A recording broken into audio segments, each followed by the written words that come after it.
another edition of The Outlet. This is the quarantine version, episode number 2. Now, this version of The Outlet's a little bit different. We're being brought to you by Zoom. So thank you very much to our inadvertent sponsor, Zoom, for putting this together, keeping high school classrooms and podcasts like mine together in this time. Today's guest is one that has certainly been impacted by the quarantine. His name is Cade Johnson.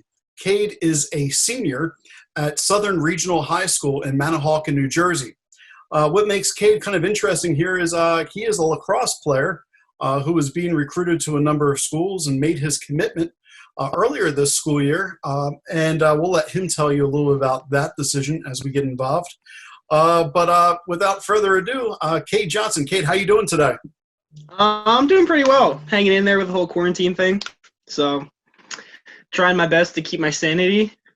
So, yeah, besides that, just online schooling's been different. I've been getting through that with I've had 2 Zoom classes with my economics teacher, and then the rest of them have just been just online lessons. Like the teacher will record them and post them on their private YouTube, and you sit there, watch it, do the work, take a picture of it, and then send it into them. Certainly students like yourself are adapting. I feel bad for the students that don't learn that way, students that actually need that teacher support. So it's certainly a little bit difficult there. The reason why I wanted to have you on, though, is really to talk lacrosse, to talk sports, to talk about what you and your friends are doing in this time. When the whole quarantine started here, we heard that schools would reopen, and now it seems increasingly likely that the school year is over in the physical aspect, which means senior seasons are lost. And your season really struck me as kind of heartbreaking because when I was looking at your stats, you had 88 goals going into your senior year, and we're probably going to break the threshold of definitely 100. And you had the opportunity to break over 150 points in your senior season. So I'm just kind of wondering, how are you and your friends handling kind of the loss of the season? Do stats matter? What is it that you're missing the most for your last year? Personally, we were the team and I, we started really clicking last year, a few games in, and then we were just on a hot streak. I mean, we started 1-2 last year, and then we won something like 12 games in a row, and then made it to the quarterfinals of our conference tournament. Lost to a really talented Shore Regional team, and then made it to the semifinals of our state tournament and lost to an extremely good Montgomery team. And then after that, between summer practices, fall workouts, winter workouts, fall and winter league, we were just we were clicking like really well. So going into the season, I think we had a week of practice, and then the New Jersey schools started to shut down a day before our first scrimmage, and we were really hyped up about that. So that was going to be on a Saturday, and then found out that was canceled. But our school shut down Saturday night, so we still had that Saturday morning practice, and we knew something was up because it wasn't like a normal practice. It was a practice where we had fun. I mean, we had fun at every practice, but it was a lot of games, scrimmages, just fun things you wouldn't do at a normal practice. Right. So, and then he was like, look, I don't know what's going on. Our athletic director doesn't know what's going on, but just whatever happens, just be prepared if we open back up. Personally, I've been doing a lot of working out between running, just push-ups, sit-ups, just like normal stuff, squats, sprints. Some kids on my team have like home gyms, so like they've been lifting like that. We've been I've been shooting a lot, getting workouts in on the fields that are open, try not to be seen, just trying to get out there and shoot, keep my stick in my hand. Like you said, I had 88 goals. I broke 100 points last season. It's definitely upsetting because I look back and I was in a slump the first 3 or 4 games. So I look back and think, like, what if I wasn't in that slump? Like, I could have hit 100 last year between goals, but I was going into this season on a hot hand because the state tournament last year, I think I had 13 or 14 goals in like 3 games or something like that. So I was definitely like feeling good about myself. And then not even getting a scrimmage in is definitely rough. I mean, we still talk in our team group chat, like, look, keep your heads up. Being a leader on the team, I kind of have to just check in on everyone, see how they're doing, make sure everyone's doing okay. Yes. What's that look like for you guys? What are you doing? Are you using Snapchat? How has the coach and your team been able to keep morale up and keep in touch? We have a group chat on GroupMe with our coaches, and he's been reaching out to us like, hey, stay in shape, get your stick in your hand. You never know if something could come up, or we have a big dip in cases and school opens back up for some reason. And then we have a team group chat and Snapchat, and that's where we mainly talk just about, hey, how you guys doing? Or I'll reach out personally to some kids and just ask, how you hanging in there? And we'll talk for 30 minutes. It's like a weekly thing. So it's definitely rough. I mean, we had talent in every class this year, and just putting it all together is what we really started doing in the practices before that scrimmage was supposed to happen. So we were just excited to see how the season was going to plan out. I mean, I think we've won our A South Conference 7 years in a row last year, and this year was going to be 8. But right now it's not looking too promising with that, even if Do you have opportunities to play this summer in summer leagues? What would your plans be if high schools aren't reopened? if high schools don't reopen, obviously, I'm a rising freshman for college, so there's not many club teams around me because mainly club lacrosse is for kids who are looking to be recruited. So going into your freshman year of college, you should be recruited already and signed. So there's not many club teams you can go play for, but you can obviously get like a group of kids together, whether it's from high school or your old club team, which I still talk to a lot of kids from my club team because that bond is different from high school kid. Like your high school players, just you're around your high school team a lot, but your club team, it's a different like feeling with them. So a lot of us are talking about like if there are still tournaments this summer, we might get a few of us back together and try to get in a tournament. Try to put some practices together. I might talk to my old club coach to see if I can like volunteer and coach there just to like do something lacrosse wise. Right. So I'm curious, you had the fortunate, circumstance, at least with your junior season, you had a breakout season.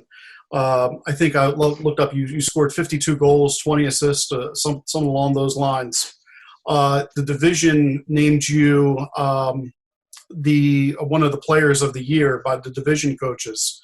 Certainly that helps with colleges and in seeing you. But if you look at your trajectory, freshman year, you weren't a starter. You were on varsity, but you weren't starting, right? Yes, I was. My coach told me the team my freshman year had a ton of talent. We were really good.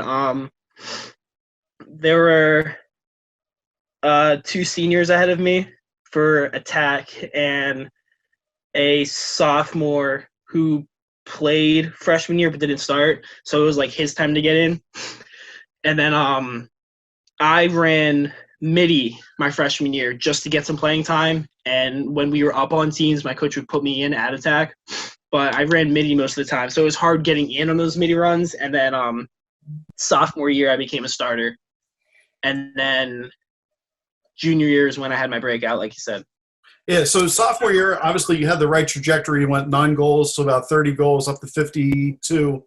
And then senior year, obviously, is not going to be on the books. But I guess, what would you say to your rising juniors that are looking to be on, maybe that were on your team or in your division, that were looking at college coaches to look at them and have their own breakout season?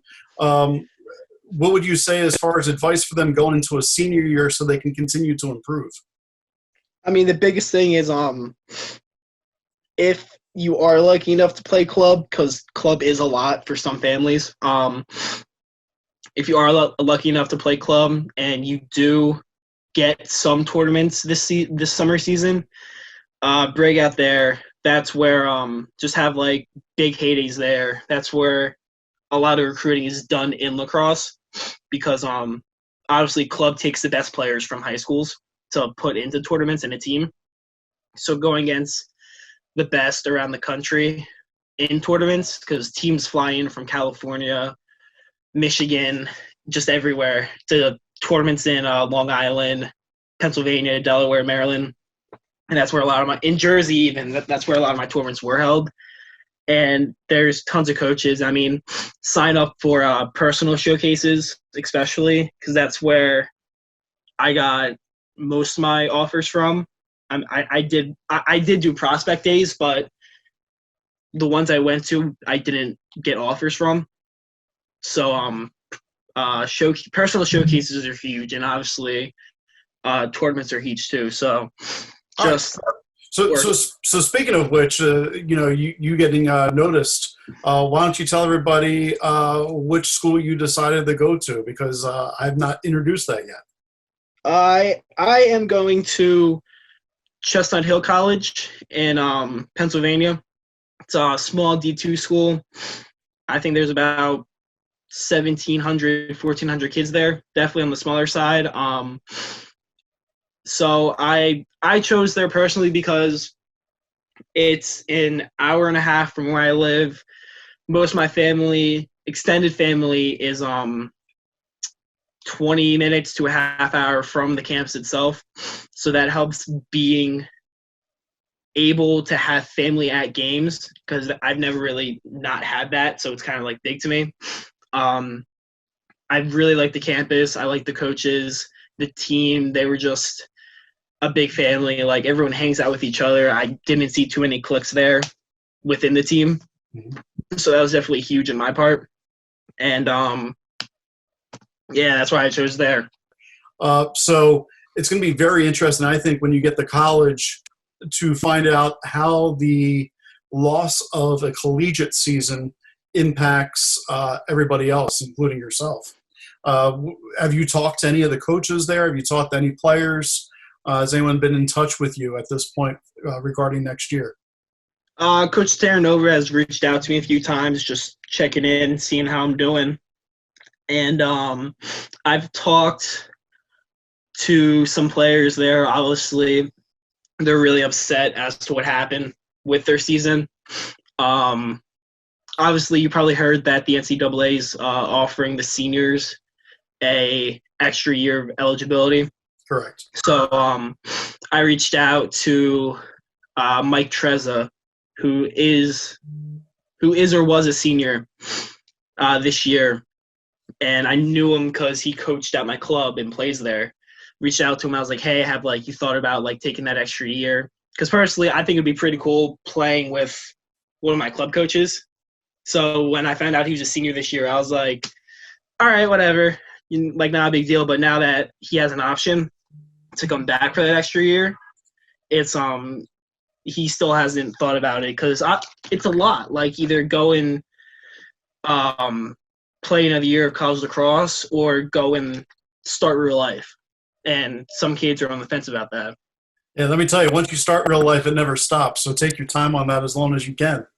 I'd be using that extra year of eligibility. I would too.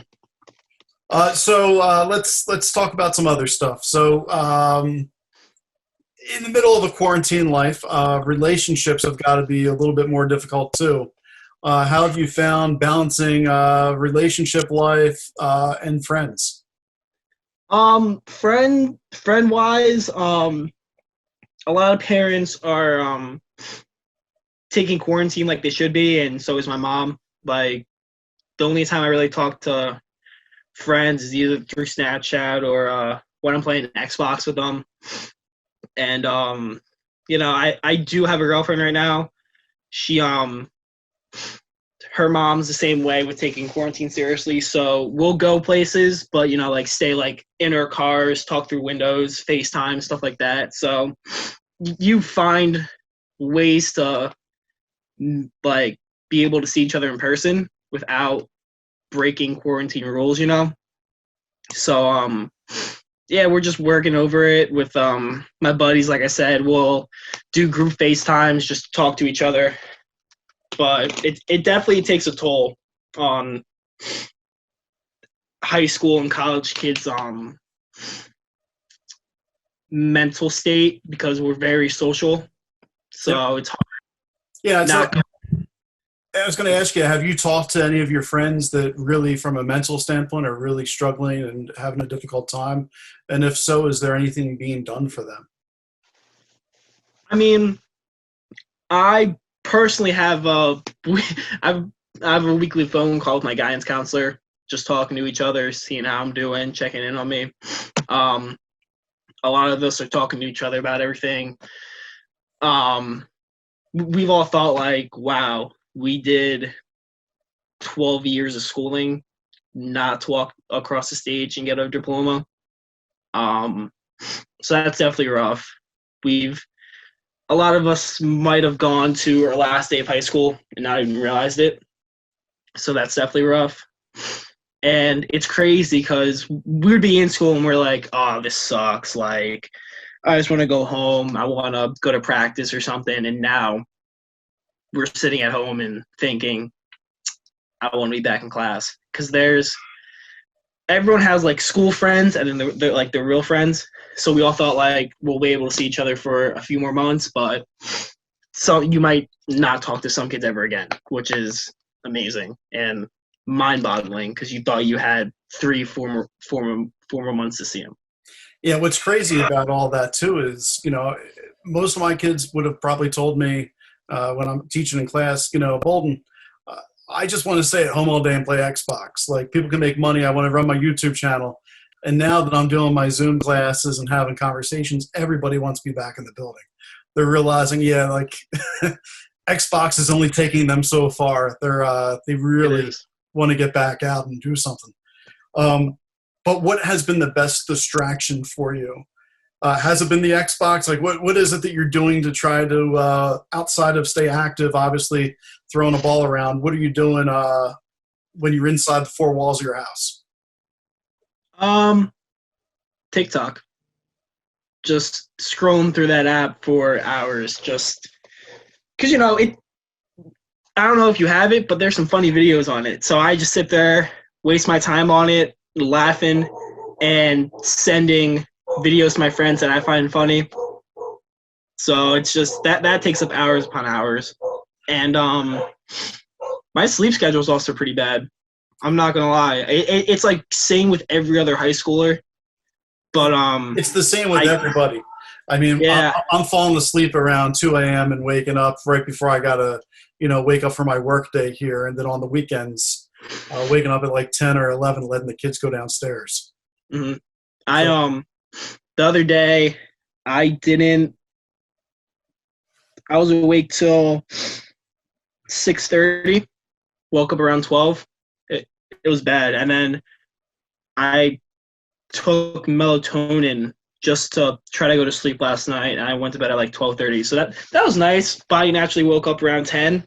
Got a nice sleep. So I'm feeling pretty good today. I was going to say, when I asked if I could interview you, I think that you responded to me at 5 o'clock in the morning, which I was kind of surprised about. That was the night. Yep. That was the night I was up till 6:30. Yeah, the birds started chirping. I was like, I need to go to sleep. I started. That's really a good sign. I started the sun. I was going to start say, seeing get the used to sun that come up. because when you get to college, that's how it's going to be.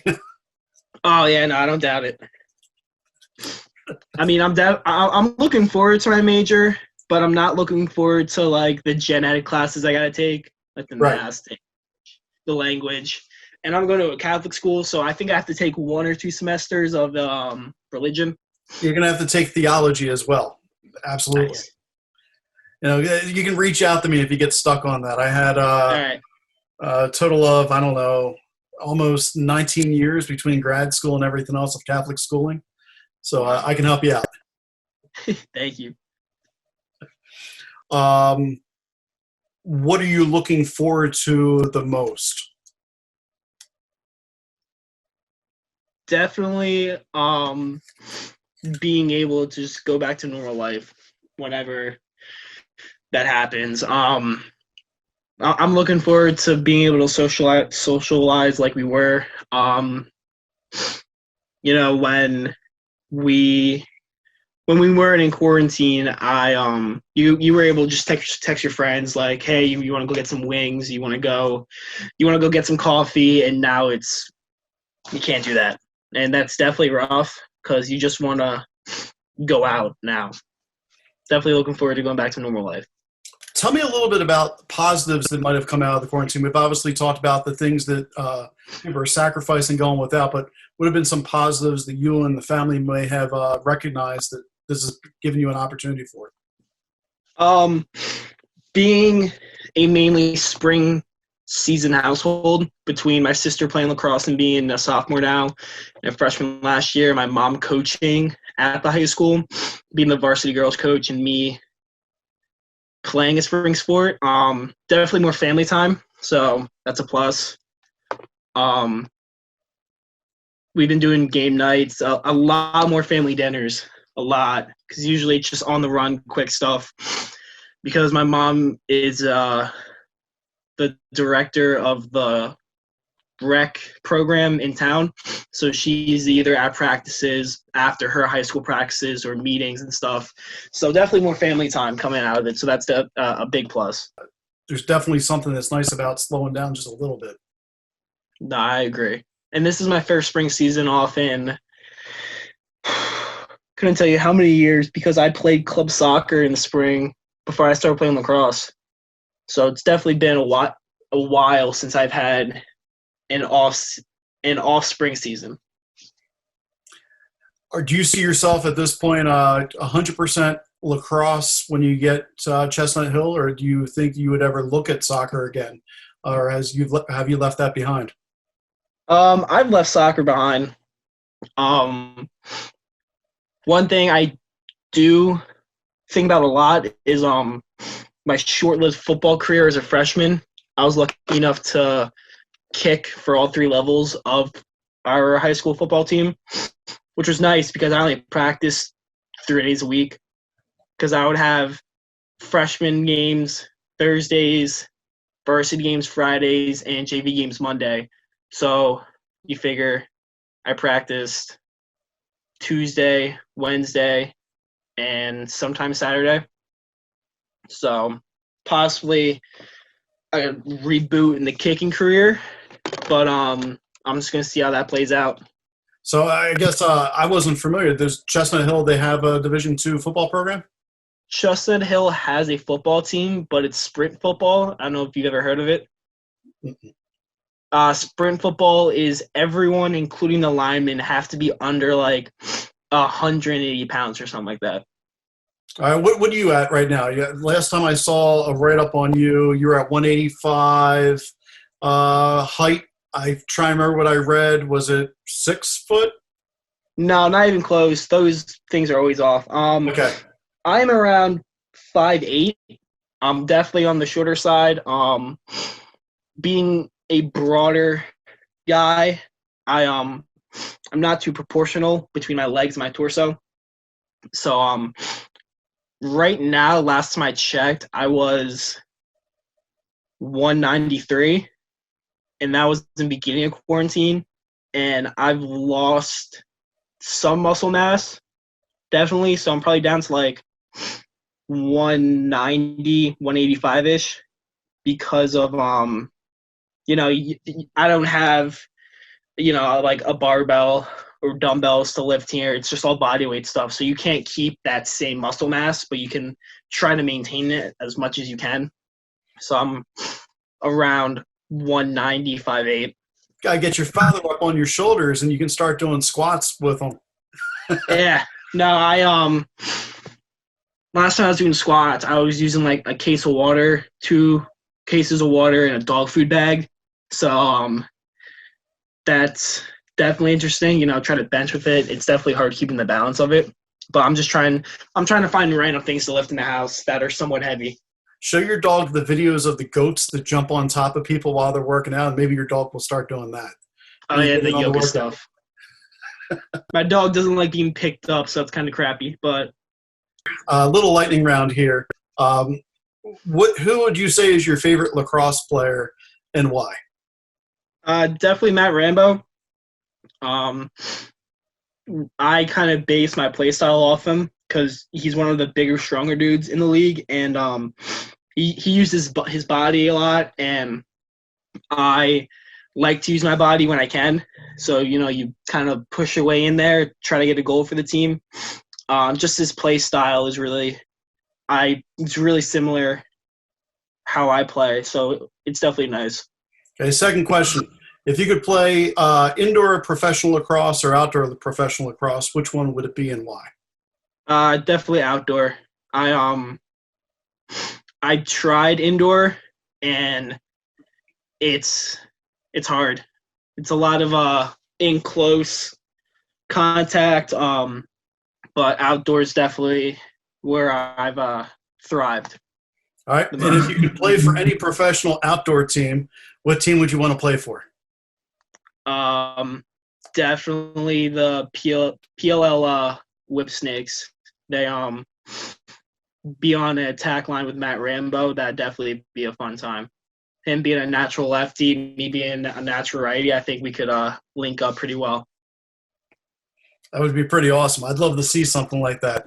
And last question here on a little lightning thing. So lacrosse, you got 4 more years, hopefully guaranteed. Hopefully we get out of this thing. So let's look at the bright side. If you look back on your collegiate career in 4 years, and the anniversary of this interview, what would you have hoped would be the results of your time at Chestnut Hill? 4 years of winning their conference and 2 to 3 NCAA playoff appearances, because I don't think they've had one in school history. So definitely getting 2 or 3 under there, seeing how far we can go, I think that would be huge. Excellent. Well, I hope to see that for you. That would be absolutely awesome. I always end the outlet the same exact way. It's always just put people on the spot. So get ready. Okay. What advice or motto, saying, whatever it may be, you get to leave a closing thought before I wrap this up to anybody who's listening on iTunes, Spotify, any of the podcasts, or watching this on YouTube. So what would Cade Johnson's advice be or closing thoughts? Oh, that's tough. Let me think. Try your hardest, and if you don't succeed the first time, change it and see how it goes. Excellent. Good advice. Try again. If at first you don't succeed, try again. And if you have to, change it up and make it work for you. All right, everybody, that was Cade Johnson. He is coming to you directly from his home in quarantine. You can check him out if you check out any Division II games, Chestnut Hill, next year. You can Google him. You'll find his stats online and everything else. I'm going to end this video with a highlight video of him, so you'll see that as we roll our credits. It has been a pleasure bringing you another episode. If you'd like to support this show, go to patreon.com/the podcast. The Outlet Podcast. Again, that's patreon.com/the Outlet Podcast. As you know, if you'd like to donate directly to Cade for his appearance, You can put that in on your donation that you would like this to go to an educational opportunity for Cade, and we will donate any funds that come over. We're completely not taking any profit.